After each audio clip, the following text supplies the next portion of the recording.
नमस्कार. काही बाहीच्या पुढील पुष्पात आपल्या सर्वांचं मनपूर्वक स्वागत.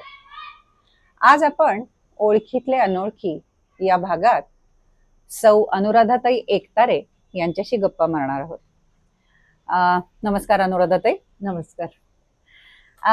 ऍक्च्युली ना आपण काही काही लोक कसे असतात माहितीये का, आपण जर अनुराधाताईंना चित्र काढताना बघितलं ना तर ते आपल्याला असं दाखवून आपल्याला जेव्हा आपण त्यांच्याकडे बघू तेव्हा आपल्याला असं वाटतं की काय सोपं आहे, चित्र आहे, असं पटापट ते चित्र काढतात की त्याच्यात रंग भरतात आणि अगदी 5-10 मिनिटात तुमचं चित्र सुंदर तयार होतं. आणि तुमच्याकडे बघताना आम्हालाही असं वाटतं की अगदीच सोपं आहे बरं का हे. पण स्वतः जेव्हा आपण करायला जातो ना तेव्हा ते कळतं काय सोपं आहे आणि किती सोपं आहे.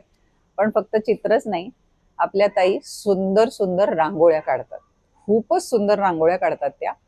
आणि ते आता त्या आपल्याला आज डेमो पण दाखवतीलच. आणि त्यावेळेला आपल्या तुमच्या पण लक्षात येईल की त्या ज्या सहजतेने करतात आणि आपण जर तसं करायला गेलं तर आपल्याला ढिम्म येत नाही करता. त्यामुळे ताई, मला सांगा, तुमची चित्रकलेची आवड तुमच्याकडे कोणाकडनं आली? माझ्या वडिलांकडनं आली. वडिलांकडनं आली. माझे वडील त्यांची चित्रकला अर्थ म्हणजे चांगली होती. हा अर्थात नोकरीच्या व्यापातनं त्यांना जसं सवड होईल तसं ते करत होते. हा पण लँडस्केपिंग त्यांचं खूप छान होतं. ओके. लँडस्केपिंग खूप छान होतं त्यांचं. आणि माझं जसं लहानपणी थोडासा हात मी म्हणजे ड्रॉइंग वगैरे चित्र वगैरे काढायला लागले तसं त्यांच्या लक्षात आलं की हिचा हात चांगला आहे म्हणून, म्हणजे हिला येतंय काहीतरी करते म्हणून. तसं त्यांनी माझ्याकडे लक्ष द्यायला सुरुवात केली. म्हणजे खूप काही मला अगदी घेऊन बसत होते अशातला भाग नाही, पण ते मी करतेय त्याला ते उत्तेजन देत होते, प्रोत्साहन देत होते आणि ते त्यांच्या पद्धतीने देत होते. म्हणजे असे पूर्वीच्या काळी अर्थातच की खूप कौतुक नाही करायचे, बरोबर. त्याच्यामुळे मग मला वेगवेगळे रंग आणून देणं, वेगवेगळ्या स्पर्धांमध्ये भाग घ्यायला प्रवृत्त करणं, अशा पद्धतीने त्यांनी मला प्रोत्साहन द्यायला सुरुवात केली. पण मग म्हणजे तुमच्या वडिलांनी पण चित्रकलेचं शिक्षण घेतलं होतं का फक्त आवड होती आणि त्या आवडीतनच त्यांनी ते डेव्हलप केलं, स्वतः डेव्हलप केलं? मग जसं तुमच्या वडिलांच्या लक्षात आलं की तुम्ही छान चित्र काढता आहात, मग तुम्हाला त्यांनी क्लासला वगैरे घातलं का? नाही, शाळेमध्ये जेवढं होत होतं तेवढ्याच ह्याच्यावरती होतं. पण शाळेतल्या माझ्या चित्रकलेच्या बाई पण मला अजून आठवतात. त्यांनी माझ्याकडे विशेष लक्ष दिलं. त्यांचं माझं पण खूप छान जमायचं म्हणजे. आणि मग वेगवेगळ्या स्पर्धांमध्ये भाग घ्यायला त्यांनी प्रोत्साहन दिलं मला. बस एवढंच होतं, बाकी असं खूप काही क्लास वगैरे लावला अशातला काही भाग नव्हता. म्हणजे तुमची पण कला तुम्हीच डेव्हलप केलेली आहे म्हटलं तर. हो. आता मला सांगा, रांगोळी हा विषय म्हणजे पूर्वीच्या काळी कसं वाडे होते, सुंदर शेणाने सारवलेली अंगणं असायची आणि त्यावेळेला रांगोळी काढायची अगदी पद्धत होतीच. पण जसं आपण प्रगत होत गेलो म्हटलं तर, आणि मोठमोठे अपार्टमेंट्स आले, अपार्टमेंट मध्ये अंगण ही कन्सेप्टच राहिलेली नाही. त्याच्यामुळे रांगोळी गेलीच, बऱ्यापैकी गेली. अजूनही मला वाटतं गावांमध्ये वगैरे असेल रांगोळी, पण शहरांमधनं रांगोळी सणासुदी शिवाय रांगोळी काढली जात नाही. पण तुम्ही फ्लॅटमध्ये राहून सुद्धा रोज रांगोळी काढता. पण मग तुम्ही तुमच्या लहानपणी रांगोळी जी काढत होतात ती अशी ठिपक्यांची रांगोळी काढत होतात का? तुम्ही कशी रांगोळी काढायला सुरुवात केली आणि कधीपासून सुरुवात केली? साधारण वयाच्या कुठल्या वयापासून? रांगोळी ठिपक्यांच्या अशा खूप काही कधी काढल्याच नाहीच काढल्या. नाही. ज्या काढल्या ना शाळेमध्ये वगैरे सुद्धा काढल्या ना, त्या अशा खाली जमिनीवरच काढल्या, मोठ्या रांगोळ्या काढल्या. तेव्हा पण मी मोठ्या रांगोळ्या शाळेत काढलेल्या आहेत आणि कॉलेजमध्ये पण काढलेल्या आहेत. स्पर्धा असायच्या कॉलेजमध्ये पण, स्पर्धा असायच्या. आणि एक रांगोळी काढली होती, अशी सायंकाळचा देखावा होता आणि एक बाई अशी तिचा घडा घेऊन चालली आहे अशी ती रांगोळी काढली होती आणि त्याला मला पहिलं बक्षीस मिळालं होतं, ते पण पु ल देशपांडेंच्या हस्ते. अरे वा, बापरे.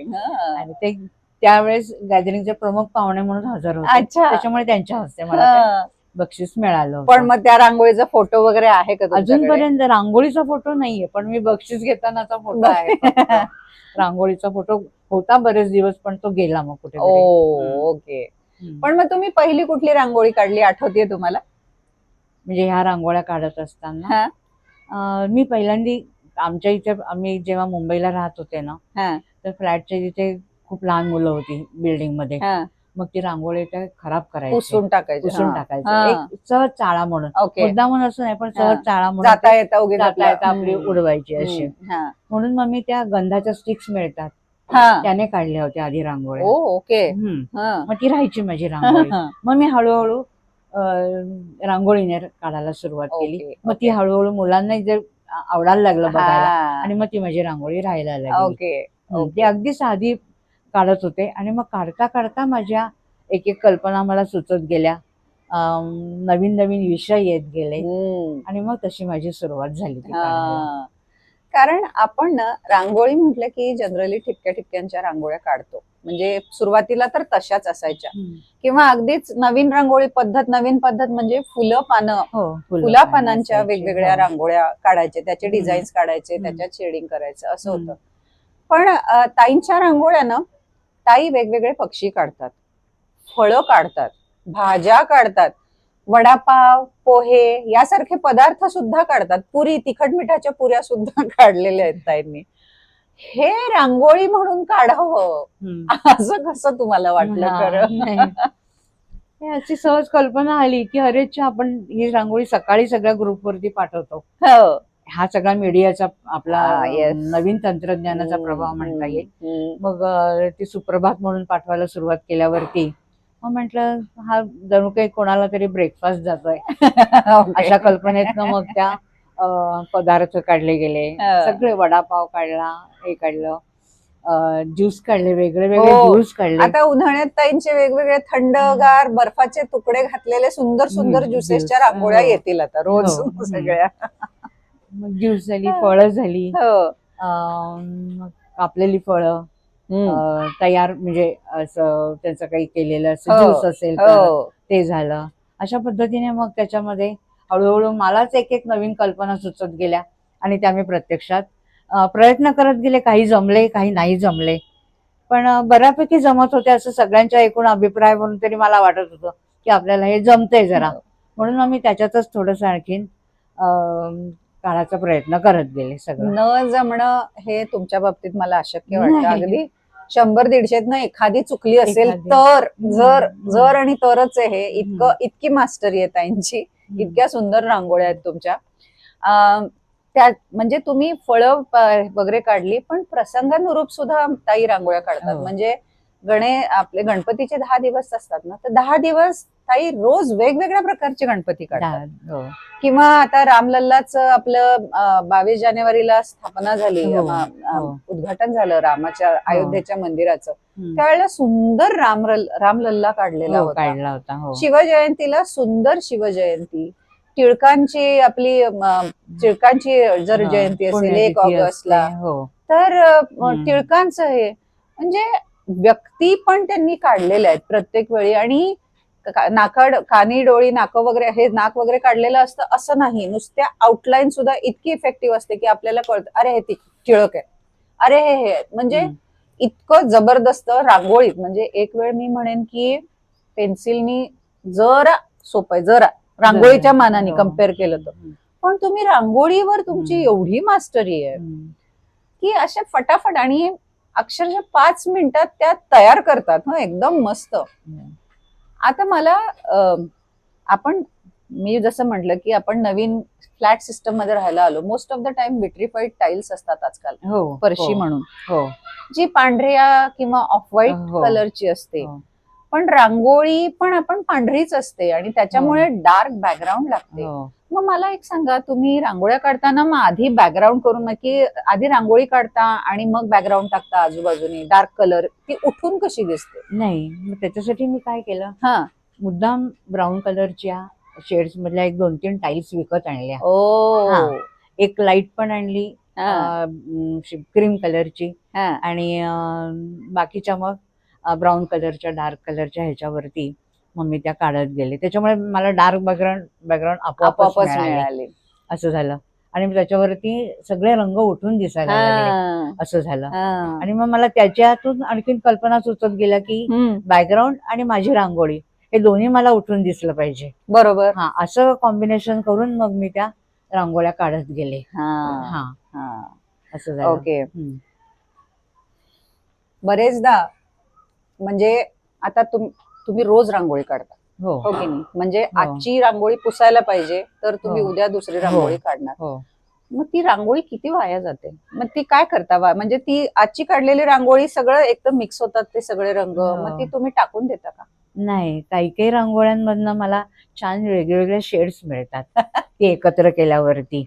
म्हणजे आज एखादी रांगोळी काढली तर ती एक गोळा जेव्हा करते मी टाकायला तेव्हा लक्षात येतं की अरे ही छान एक शेड मिळाली आपल्याला, याचा पण उपयोग करता येईल, म्हणून मी त्या शेड्स ठेवत गेले. अच्छा. आणि त्याचाही मी उपयोग करत गेले.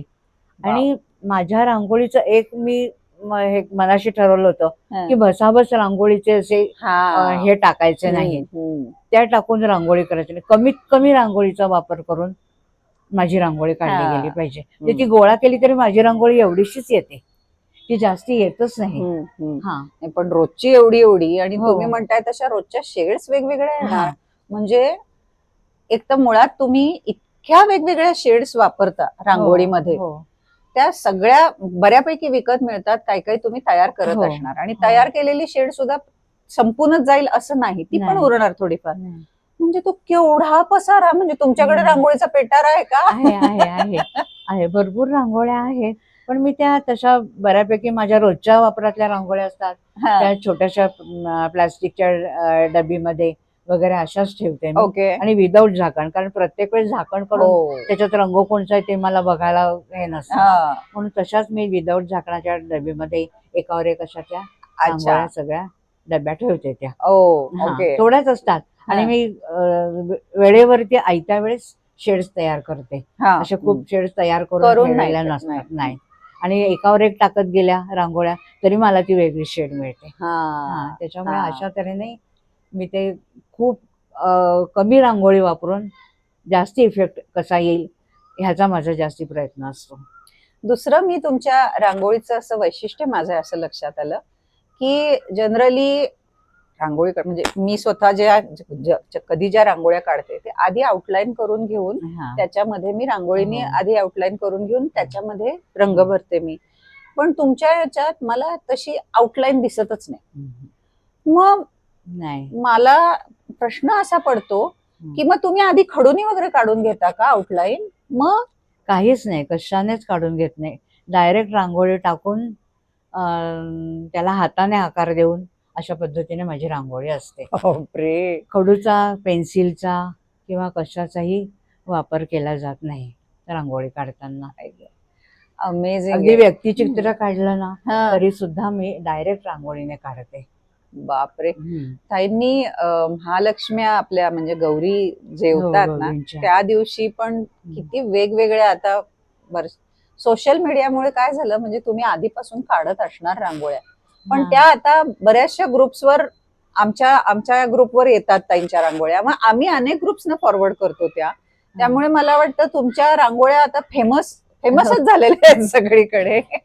जातात खरं, खूप ठिकाणी जातात. खूप लोक असतात की आम्ही तुमची रांगोळी फॉरवर्ड केली बरं का, म्हणजे भाव आम्ही खाऊन घेतो, आमच्या ताई आहेत बरं का त्यांनी काढली रांगोळी असं म्हणून आम्ही फॉरवर्ड करतो आणि भाव खातो आम्ही.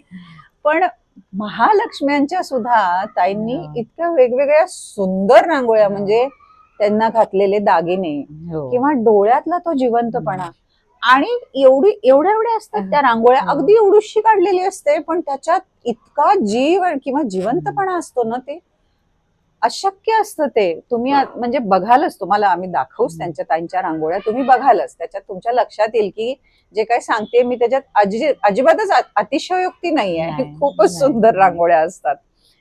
तर दरवर्षी महालक्ष्मीच्या रांगोळ्या काढते, पण त्याच्यात दरवर्षी माझ्या वेगळ्या असतात.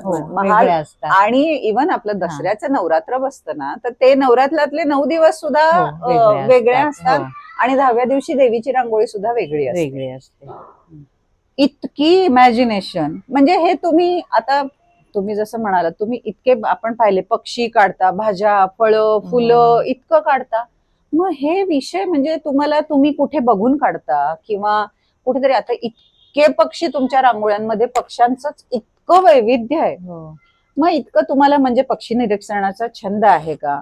इतके पक्षी तुम्ही कुठे आणि कसे बघितले? नाही, तसे गुगलवरती पक्षी मिळतात मला, आणि मी पक्षी काढल्यावरती त्या पक्षाचा नाव देण्याचा माझा प्रयत्न असतो. अच्छा. हा, की कोणी नावाने जर पक्षी सर्च केला तर त्याला तो पक्षी मिळाला पाहिजे. ओके. हा, त्याच्यामुळे मग तो पक्षी मी तो बघून काढते. अच्छा. हा, मग तो मात्र बघून असतो. ओके. आणि त्याचं नाव आणि त्याचं जर काही वैशिष्ट्य असेल तर ते पण मी त्या रांगोळीमध्ये दाखवलेलं लिहिण्याचा असतं. प्रयत्न करते, दाखवण्याचा दाखवलेलं प्रयत्न असतं. करते आणि लिहिण्याचाही प्रयत्न करते. हा, दोन्ही गोष्टी असतात त्याच्यामध्ये, की तो कुठे राहतो, त्याच्या काय खाण्याच्या सवयी आहेत, किंवा आणखीन काही प्रत्येकाचं काहीतरी वैशिष्ट्य असतं, तर ते पण मी टाकण्याचा प्रयत्न करते बऱ्याच प्रकारे. म्हणजे पक्षी तरी सगळे most of the time smooth texture असतं, पिसं स्मूथ असतात. पण ताईंनी ना मध्ये वेगवेगळ्या प्रकारच्या पिशव्या त्या टाकत होत्या, अशी रांगोळी काढायची पिशवीची रांगोळी, आणि त्याच्यावर काहीतरी डिझाईन असायचं छोटस, म्हणजे रांगोळीत अजून रांगोळी काढायची त्या ह्याच्यावर. पण त्या ज्या वेगवेगळ्या प्रकारच्या पिशव्या होत्या त्यांची टेक्स्चर सुद्धा वेगवेगळी होती. म्हणजे काही नायलॉनच्या होत्या, त्या दिसायच्या, काही अशा झिरझिरीत मटेरियलच्या असतात की नाही, आपल्या फॅन्सी पिशव्या ज्या असतात, डेकोरेटिव्ह पिशव्या, ते आपल्याला रांगोळी बघून कळायचं की हा ही काढली बरं का ताईंनी. म्हणजे हे रांगोळीच्या माध्यमातून दाखवून देणं हे खूप कठीण आहे ताई, अशक्यच आहे. प्रयत्न तर केला आणि काही वेळेस तो यशस्वी झालेला, काही वेळेस नाही, यशस्वीच झाला तुमचा प्रयत्न नेहमीच. खूपच छान. बरं, हे आपण फक्त रांगोळ्यांविषयी बोलतोय, ताई फक्त रांगोळ्या काढत नाही, त्या सगळ्या प्रकारची मीडियम्स तितक्याच उत्तमपणे हँडल करतात. तुम्हाला मागे दिसत असेल, हा इथे एक पक्षी आहे, हे ऑइल पेंटनी केलंय ना तुम्ही? ऍक्रेलिकच आहे, ऍक्रेलिक आहे. इथे एक मागे एक पक्षी आहे, मागे तिथे काही पेंटिंग्स दिसत आहेत, एक कुंडी आहे, त्या कुंडीवर सुद्धा त्यांनी पेंट केलेलं आहे. म्हणजे त्यांच्या हातून सगळं काही सुटतच नाही. बाटली दिसली की बाटलीवर छान सुंदर पेंटिंग करतील.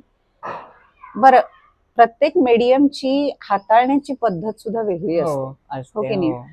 मग तुमच्या सगळेच, म्हणजे आपण असं म्हणतो की काही लोक हे वॉटर कलरचे एक्सपर्ट असतात, काही ऑइल पेंटिंग वाले एक्सपर्ट्स असतात. तुमचं तसं काही नाही, तुम्ही कुठल्याही फील्ड मध्ये गेला तरी तुम्ही एक्सपर्टच आहात. मग जेव्हा एवढी मास्टरी तुमची आहे किंवा तुम्हाला जेव्हा एवढं नॉलेज आहे, याचा अर्थ तुम्ही कमर्शियल शिक्षण घेतलंय का? म्हणजे GD आर्ट्स सारख्या कॉलेजमध्ये तुम्ही गेला होतात का? नाही, तसं पूर्ण नाही घेतलं. म्हणजे मी तो 5 वर्षाचा कोर्स असतो ड्रॉइंग अँड पेंटिंगचा, पूर्वी होता म्हणजे तो.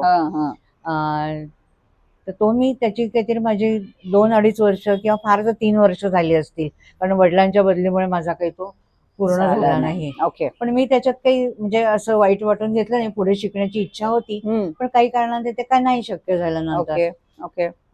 मग त्याच्यामुळे फक्त प्रॅक्टिसने माझं हे सगळं सराव केला, सगळ्या ह्याचा सराव करत गेले. आणि त्याची आवड होती कारण मुळात सगळी, त्याच्यामुळे तो सराव आपोआप झाला. ठरवून वगैरे तर काही झाला नाही, पण तो झाला आणि ते करत गेले. आणि ह्यांच्या घरच्यांचाही सपोर्ट होता, मिस्टरांचाही सपोर्ट होता. त्याच्यामुळे मध्ये फक्त मी 1 वर्ष 6 महिन्याचा टेक्स्टाईल डिझायनिंगचा कोर्स मात्र मी केला होता. त्याची मला आवड होती, त्याच्यात नोकरी मिळवण्याचा प्रयत्न केला, पण मला समाव ते क्षेत्र काही मला एवढं पसंतीस पडलं नाही, जमलं नाही ते. त्याच्यामुळे मग मी शाळेत नोकरी केली. मॉन्टेसरी मध्ये मी टीचर होते, ती नोकरी केली मी. म्हणजे तुम्ही मॉन्टेसरी टीचर म्हणून काम केलं, ड्रॉइंगची शिक्षिका म्हणून? तिथे मी ड्रॉइंग टीचर होते. अच्छा, ओके. तिथे मी ड्रॉइंग आणि क्राफ्ट हा दोन्ही विभाग मी सांभाळला. किती वर्ष नोकरी केली मग तुम्ही? 23 वर्ष केली. अरे बापरे. ओके. 23 वर्ष नोकरी केली ती. मग नोकरी केली आणि मग क्लासेस वगैरे पण घेतले का? रिटायर झाल्यावरती मग मी ड्रॉइंगचे रिटायर झाल्यावर घेतले. कारण लग्न झाल्यानंतर घरच्यांचा सपोर्ट असल्याशिवाय एवढं सगळं शक्यच नाही, कारण मुलींचं करायचं, घरच्यांचं सगळ्यांचं सगळं करायचं, फॅमिली सपोर्ट शिवाय हे काही शक्यच होत नाही. त्यामुळे तो म्हणजे 23 वर्ष हा काही छोटा काळ नाही, मोठा काळ आहे. मग आता मला वाटतं तुम्ही काहीतरी कमर्शियल पण, तुम्हाला काहीतरी ऑर्डर होती ना, काहीतरी कुठल्या तरी रिसॉर्ट मध्ये पण तुम्ही काहीतरी केलं ना?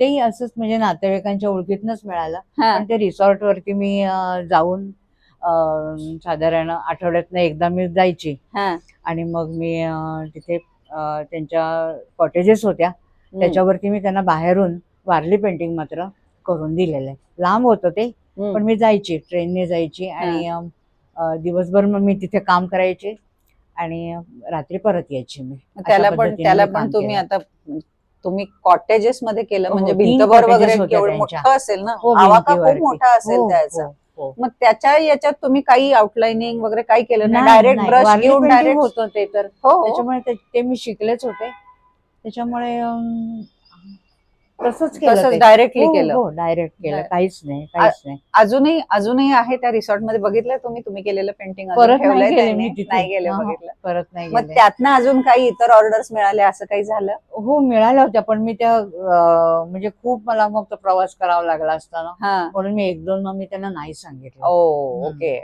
नाही बरं सांगितलं, मग नाही जमलं. ओके.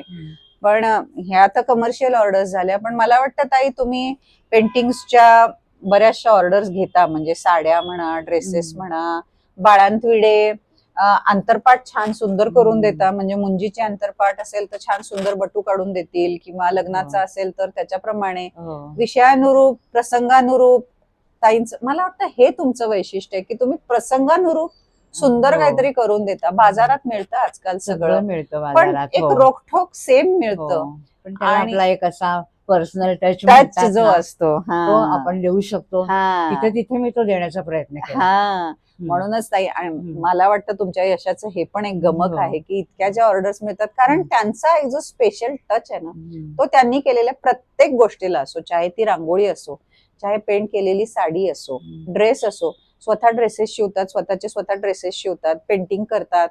आणि मला वाटतं साड्या वगैरे सुद्धा तुम्ही ज्या पेंट केलेल्या आहेत त्याच्यावर डिझाईन वगैरे काही नाही, कधीच छापून घेतलं नाही डिझाईन, कशावरच नाही, चादरीवरती नाही, साड्यांवर नाही, डायरेक्ट ब्रश घेऊन, डायरेक्ट ब्रशने. पण मग ती युनिफॉर्मिटी मेंटेन कशी करता तुम्ही? एकदा हात बसला ना किती येते, आणि पण मात्र सलग थोडस एक 8-10 दिवस ते करावं लागतं.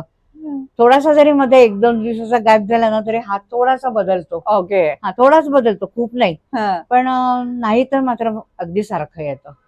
मी ड्रेस केलं काय असं कोणी पण विचारेल, इतकं त्याचा सारखेपणा येतो. एक्झॅक्टली, मी पाहिलेलं आहे, आपण दाखवूच आम्ही तुम्हाला ताईंनी केलेल्या साड्या, किंवा सेम आहे, म्हणजे जिथे हत्ती काढला ना, एक या तोंडाचा हत्ती, एक या तोंडाचा हत्ती आहे, थ्रू आउट साडीची बॉर्डर सेम साईज आहे. तशीच मोर पण तसेच आहे साडीवरचे, वारली पेंटिंग पण तसंच आहे सारखं, फुलापानाचं केलं तरी त्याच्यात सुद्धा एकसारखेपणा असतो. हो, हे मला झेपतच नाही, म्हणजे आम्ही पहिले आधी पूर्वी तर म्हणजे दुकानं शोधायची की मला कोण ट्रेस करून देईल छान साडी, एवढे कोण कसं, कारण आता तरी निदान कसं की चित्र काढून मग ते ट्रेस, पण मला ट्रेस केल्याशिवाय मी तर नाही करू शकत, मला शून्य कॉन्फिडन्स आहे की सेम येईल माझं म्हणून. आता ते तेवढं मात्र हात बसलेला आहे. हो, बापरे येतो. बरं, हे आपण नुसतं ड्रॉइंग पेंटिंग विषयी बोलतोय, काही गणपतीच्या दिवसात स्वतः गणपती पण करतात बरं का, सुंदर गणपती करतात, शाडूच्या मातीचा पूर्ण हाताने गणपती असतो, रंगवते रंगवते गणपती. मग गणपती काय साईजचा गणपती करता तुम्ही? साधारण एक 9-10 इंचापर्यंत असतो. अच्छा, 9-10 इंचापर्यंतचा दरवर्षी असतो तसाच. आणि त्याचं एक वैशिष्ट्य म्हणजे मी ती शाडूची माती घरात बादलीतच विसर्जन करते, तीच परत गोळा करून ठेवते, परत त्याच मातीचा माझा पुढच्या वर्षीचा गणपती असतो. अच्छा, तीच रियूज करायची. परत मी ती, पण तुम्ही म्हणता रंगवता तुम्ही त्या, मग रंग पण असेच असते की ते पाण्यामध्ये डिझॉल्व्ह होतात. मग तुम्ही ऍक्रेलिक वापरत नाहीत का? वापरत नाही त्याच्यावर, कारण ऍक्रेलिक वापरले की त्याची फिल्म निघून येते, ती लेअरच्या लेअर निघून येते.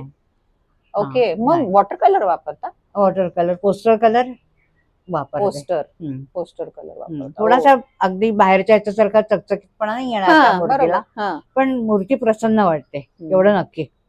आपण केलेली असते त्यामुळे ती छान सुंदरच दिसते मूर्ती. आणि डोळे करताना मात्र जरा काळजीपूर्वक करावे लागतात की त्याचे भाव आपल्याला आले पाहिजे, तो आपल्याकडे बघतोय गणपती, हे समजलं पाहिजे. येस, गणपती करतात.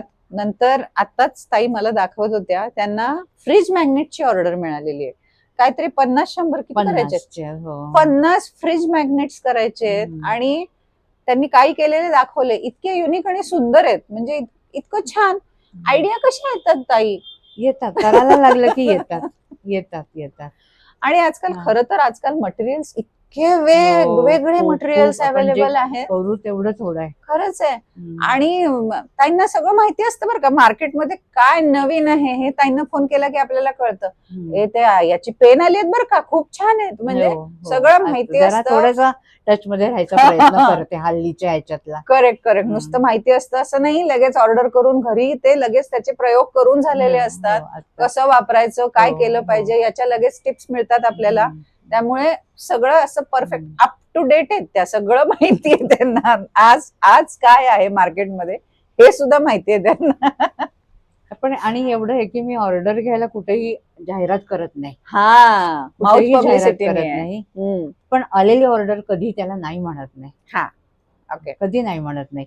तुम्हाला जर लवकर हवी असेल तर त्या ह्याला द्यायचा मी जरूर प्रयत्न करते आणि देते. एवढी बैठक एवढी तुम्ही बैठक करता पूर्ण बैठक. वाव, मस्त. नाही खरंच आहे, पण कारण एकदा निगेटिव्ह पब्लिसिटी व्हायला काही वेळच लागत नाही. म्हणजे सोशल मीडियाचे जसे फायदे आहेत तसेच तोटे पण आहेत. त्यामुळे एखाद्या याला जर नाही म्हटलं तर लगेच की होऊ शकतं, म्हणजे यू नेव्हर नो, काहीतरी निगेटिव्ह पब्लिसिटी सुद्धा पटकन होऊ शकते. त्याच्यामुळे खरंच आहे म्हणजे, पण ते चॅलेंजिंग आहे नाही का? हो आहे. आणि मला आवडतं तसं करायला, चॅलेंज घ्यायलाच आवडतो. नक्कीच आवडतं. काहीतरी प्रत्येक वेळेस नवीन करायला. कोणी नवीन सुचवतं की आम्हाला असं करून द्याल का, तर चालेल ना, ठीक आहे, देईन मी करून. नाही म्हणायचं कशाला. मागे मला वाटतं पिशव्या पण तुम्ही खूप सुंदर पेंट करून दिल्या होत्या. त्याच्यावर सुद्धा वेगवेगळ्या किती प्रकारचे डिझाईन्स होते. घरातही जर तुम्ही त्यांच्या बघाल, म्हणजे अगदी एंट्रन्स पासून दाराबाहेर सुंदर. मधुबनी आहे ना? नाही, मधुबनी नाहीये, ओडिसी आहे आणि पिचवाई आहे. सुंदर लावलेलं आहे. मग छान, लगेच तिथे गणपतीची मूर्ती छोटीशी आहे. मग दाराशी सुंदर रांगोळी असते. बेलच्या पण भोवती लगेच अगदी छोटस काहीतरी डिझाईन काढलेलं आहेच, रंगवलेलं आहे, अगदी नाजूक सुंदर आहे सगळं. घरात आलं की छान, घरात आल्यावर समोर लगेच ताईंनी पेंट केलेलं भिंतीवर एक सुंदर चित्र दिसतच आपल्याला. कलाकाराचं घर कसं असलं पाहिजे, म्हणजे तुम्हाला ते तिकडनंच कळतं की कोणतरी एका आर्टिस्टचं घर आहे. सुंदर आहे, सगळं सुंदर आहे, एक्सक्लुझिव्ह आहे. भिंतीवरती केलेलं आहे ना, माझ्या ह्याही घरात आहे, मुंबईच्या घरात होतं, पण मला ह्यांनी कधी नाही म्हटलं. खरंय की हे असं काहीतरी काय करतेस तू, असं कधीच असं नावमेद नाही केलं. नाही, मला घरच्यांचा सपोर्ट आहेच, काही प्रश्नच नाही. पण मला सांगा, इथे जे तुम्ही चिमणीचं चित्र काढलं, किती उंचावर काढलंय. म्हणजे खुर्चीवर उभं राहून विचार करा, ते पेंट हातात, तो पसारा कसं केलं मॅनेज केलं. डाग नको पडायला, ओघळ जायला नको, म्हणजे ती करेक्ट क्वांटिटी ब्रश मध्ये आली पाहिजे. कारण तो ओघळ गेला की गेलं कामातनं सगळं. चूक करायला स्कोपच नाहीये तिथे, काही काढून घेतलं नाही, डायरेक्ट ब्रशने केलं. डायरेक्ट ब्रशने केलेलं आहे पेंटिंग. मी ही जी इतकी बडबड करते ना की ताईंचं इतकं हे आहे ते आहे, ते बाल्कनीत आता आम्ही बसलोय त्यांच्या, हे तर पाहिलंच आपण, सुंदर पक्षी. आमच्या समोर पण एक सुंदर सीन केलेला आहे त्यांनी. मला खरंच शब्द नाही आहेत, कसं काय, आता कसं कौतुक तरी कसं करावं, ते शब्द पण पुरे पडतायत मला. इतकं छान सगळं केलेलं आहे. ताई अजून म्हणजे वेगवेगळ्या ह्याच्यात जर तुम्हाला ऑर्डर अशी काहीतरी एक्सक्लुझिव्ह, आय डोंट नो काय, वेगळ्या पद्धतीची काही ऑर्डर आली आहे का तुमच्या, अशी खास लक्षात राहण्यासारखी, की हे काहीतरी खूप वेगळं मला कोणीतरी मागितलं होतं आणि मी करून दिलं? नाही, तसं कोणी काही सांगितलं तर तसं करून दिलेलं आहे. म्हणजे अगदी मुंजीचं डेकोरेशन पण करून दिलेलं आहे. अच्छा. असे 3-1 फूट उंचीचे बटू, हरिण, झोपडी पेंट करून दिलं सगळं. हो, सगळं पेंट करून, पुठ्यावर पेंट करून त्यांनी ते उभं केलेलं आहे. स्टेजवरती सगळं ठेवलेलं होतं. हे सगळं करून दिलेलं आहे. हरिण, ससा, त्याच्यानंतर बटू केलेले आहेत, झोपडी केलेली आहे. 3-4 फूट उंचीचे. हो, हे सगळं 3-4 फूट उंचीचं. पुठ्ठा एवढा कापणं सगळं केलेलं आहे. हो, आणि हे सगळं त्याचं क्रेडिट जातं माझ्या शाळेकडे जातं. शाळेत गॅदरिंगला खूप खूप काम करायची मला शाळेने संधी दिली. त्याच्यामुळे कधी मला शाळेने पण कधी नाही म्हटलं नाही. मटेरियल पण पाहिजे ते आणून गॅदरिंगला मोठे मोठे सीन उभे केले स्टेजवरती. बापरे. त्याची सवय होती सगळी, त्याच्यामुळे ते सहज जमलं. त्याच्यात नवीन असं काही मला वाटलं नाही की आपण नवीन वेगळं काही करतोय, असं काही वाटलं नाही. त्याचाच तो एक कामाचा भाग होता सगळा. I know. म्हणजे बरेचदा शाळांमध्ये काय असतं की हे एवढं एवढं मटेरियल अवेलेबल आहे आणि याच्यात तुम्हाला जे काय करायचंय ते करा, कारण त्यांचे बजेट्स आणि हे असतात. आणि एस्पेशली आर्ट साठी तर बजेट नसतंच. म्हणजे त्यांना असं वाटतं याच्यात काय करायचंय, जे हे आहे याच्यातनं तुम्ही काहीतरी निभावून द्या. हे पण स्वातंत्र्य मिळणं खरंच खूप महत्वाचं आहे, कारण त्याच्याशिवाय स्वातंत्र्य आणि पैसा असला पाहिजे, मटेरियल तेवढं आणायची तुमची ताकद असली पाहिजे आणि वेळ असला पाहिजे. त्याच्याशिवाय तुम्ही वेगवेगळे एक्सप्लोर पण करू शकत नाही. ताईंकडे मुळातच होतं, कारण तुम्ही ताई क्लासेस, रांगोळीचे क्लासेस घेतले कधी? नाही, रांगोळीचे क्लासेस नाही घेतले. कोणी पुष्कळांनी विचारलं पण मी म्हटलं की नाही, तुम्ही या ना माझ्याकडे, माझी शिकवायची तयारी आहे, तुमची करायची तयारी पाहिजे आणि तुम्ही ते वाढवलं पाहिजे. असंच ना, प्रत्येक गोष्टीमध्ये प्रत्येक गोष्ट तुम्ही शिकलात ना की ती तुमची कन्सिस्टंटली करायला पाहिजे. बरोबर आहे. अशा पद्धतीने मी भरपूर केलं. मी सिरामिकचं काम केलेलं आहे, त्याचे स्टॉल लावलेले आहेत, फ्रेम्स केलेले आहेत, अगदी 40-40 फ्रेम्स पण मी करून, पण फक्त मी ते गिफ्ट दिलेले आहेत. अच्छा. असं झालेलं आहे. पण मी हे सगळं काम केलेलं आहे. ते सिरामिकचं किती छोटंसं आम्ही शिकलो होतो, मी आणि माझी जाऊ असं आम्ही शिकलो होतो, पण तिने पुढे काही फारसं केलं नाही. पण मी मात्र त्याच्यात इतकं करत गेले की ते वेगवेगळ्या माध्यमांवरती केलं मी. अच्छा. कशावरती केलं, भरण्यांवरती केलं, त्याच्या फ्रेम्स केल्या सिरामिकच्या, खूप केलं त्याच्यातही काम मी. कोणतं असं सोडून नाही दिलं असं. त्याच्यातलं मी माझं म्हणून मी ते डेव्हलप केलं. म्हणजे थोडीशी एक एवढूसं काहीतरी इंटरेस्ट झाला किंवा दुसरं काहीतरी इंटरेस्टिंग दिसलं तर करून करून करून त्याच्यावर मास्टरी मिळवल्याशिवाय सोडायचंच नाही. आणि एका कलेचा म्हणजे जसं तुम्ही आता सपोज सिरामिक केलं तर त्याचा दुसऱ्या कलेत त्याचा काही उपयोग होतो का? म्हणजे दुसऱ्या मीडियम वापरताना त्याचा काही उपयोग होतो का? प्रत्येक मीडियम हँडल करायची तशी पद्धत वेगळी असते. जरी वेगळी पद्धत असली ना तरी एका मीडियम मध्ये आपण काम करताना त्याचा आपल्याला दुसऱ्या ह्याच्यामध्ये काहीतरी उपयोग होतो. नक्कीच होतो. नक्कीच होतो. सिरामिकचे तसे पॉट केले, तशा कुंड्या केल्या, त्या पण मी विकल्या. वेगवेगळ्या एक्झिबिशन्स मध्ये पण तुम्ही भाग घेऊन बरेच स्टॉल्स लावले नाही का? आणि त्यातनच तुम्हाला अजून ऑर्डर्स मिळाल्या. आणि माउथ पब्लिसिटीने तर मिळाल्याच जास्त माउथ पब्लिसिटीने. आणि मी तेवढ्याच्यावर समाधानी होते. पैसे कमवणे हा उद्देश नव्हताच, आनंद घ्यायचा त्यातून. अजूनही पैसे कमवणे हा उद्देश कधीच नव्हता. खरंय, कला मला वाटतं कला असावी तर अशी असावी, कमर्शियल दृष्टीने न बघता स्वतःच्या आनंदाकरता ताईंनी सगळं केलं, सुंदर केलं आणि खूप खुश आहात. अगदी खुश आहे मी, अगदी समाधानी. आणि अजून थोडस काही नवीन करायची पण माझी शिकण्याची तयारी आहे. काही नवीन शिकायला मिळालं तर माझी तयारी असते. मग तुमच्यातली ही इतकी कला आहे, ही तुमच्या पुढच्या पिढीमध्ये म्हणजे तुमच्या लेकींमध्ये, तुमच्या नातवंडांमध्ये उतरली आहे. लेकी करतात, नातवंड पण करतात. हो, अगदी करतातच. आणि मग तुम्हाला त्यांचे फोन पण येत असतील ना, आजी आता हे मी कसं करू, मला तू सांग. दाखवतात आणि गायडन्स पण घेत असतील. आणि माझ्या घरी आले की अगदी एखादं काहीतरी कलाकृती आमची दोघांची मिळून किंवा त्यांची मिळून अशी ती त्यांना करायची असते. आजीच्या गायडन्स खाली काहीतरी करायचं करतात ते. तर ताई, मला वाटतं तुमच्याकडे तर ही ओतप्रोत भरलेली कला आहेच, तिचा वारसा पुढच्या पिढीकडे पण आहे. तर तुमची म्हणजे आपण आता मला वाटतं ताईंना छान शुभेच्छा देण्यापलीकडे काहीच करू शकत नाही. ताई, तुम्हाला आमच्या अशाच खूप छान छान छान छान कलाकृती निर्माण करत राहा, आम्हाला त्याचा आनंद मिळू राहू दे. शेअर करत चला, सगळ्या आमच्या बरोबर शेअर करा. त्यामुळे आम्हाला पण त्यातून आम्ही पण शिकतो, आपल्यासारखी लोक पण शिकतात की अरे यातनं हे करणं पण शक्य आहे, आपण ही पण पॉसिबिलिटी आहे. हे आमच्यासारख्यांना त्यातनं क्लू मिळतात, त्यातनं आम्ही पण थोडंफार शिकतो. गायडन्सला आम्ही येतच असतो तुमच्याकडे, त्यामुळे गायडन्स करत. त्यामुळे तुमची अशी छान भरभराट हो, तुम्ही अजून वेगवेगळी क्षेत्र, वेगवेगळ्या मीडियम्स मध्ये छान छान काम करा, आम्हाला पण प्रोत्साहन द्या, शिकवा गरज लागेल तशी. आणि अशा छान स्वतःच्या समाधानी जसं करताय तसं. मुख्य म्हणजे काय आहे की माझा स्वतःचा वेळ ह्याच्या छंदामध्ये हा. आनंदात जातो, हा. मला आनंद मिळतो आणि त्यातून मी दुसऱ्याला आनंद देण्याचा प्रयत्न करते. आम्हाला पण खूप आनंद मिळतो त्यांना, कारण आम्ही सकाळी रोज त्यांची रांगोळीची वाट बघत असतो. पहिलं फोन उघडला की पहिलं काय बघायचं, तर आजची रांगोळी काय आली आहे हे बघायचं. तो आमच्या सगळ्यांचं, म्हणजे एखाद दिवशी चुकून जर त्या विसरल्या टाकायला हो, रांगोळी, हो. की लगेच ग्रुपवर गडबड सुरू होती की आजची रांगोळी रांगोळी कुठे, कुठे काय गेली? झालंय, बरं नाहीये का ताई तुला, काय झालंय, हम्म. का नाही आली रांगोळी का नाही? आज. ऍडिक्ट, सगळे ऍडिक्ट झालेले आहेत Addict. ताईंच्या रांगोळीसाठी. आणि मला वाटतं बऱ्याच ग्रुप्स मध्ये असे खूप ऍडिक्ट झालेले लोक असतील आहेत, की आहेत, आहेत, आहेत ना. हो.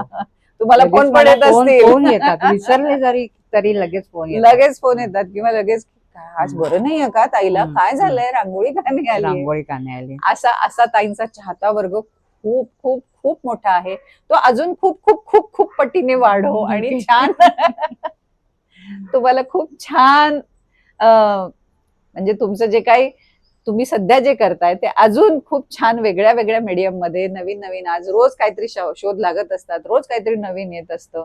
त्याच्यामुळे तुम्ही छान सगळ्या याच्यात छान एक्सप्लोअर करावं आणि त्याचा तुम्हीही आनंद घ्या. तुम्ही नक्कीच, आनंद नक्कीच. घेतला की तो अगदी आम्हालाही नक्की. मिळतोच. हो, हो. त्यामुळे काही अगदी प्रश्नच नक्की. नाही. हो. ताई, आज तुमच्याशी गप्पा मारून खरंच इतकं छान वाटलं ना. खूप खूप धन्यवाद तुमचे. मला पण माझ्या भावना शेअर करायला मिळाल्या, तुमच्या सगळ्यांच्या शुभेच्छा मला मिळतील. खूप छान वाटलं. अगदी धन्यवाद. थँक्यू.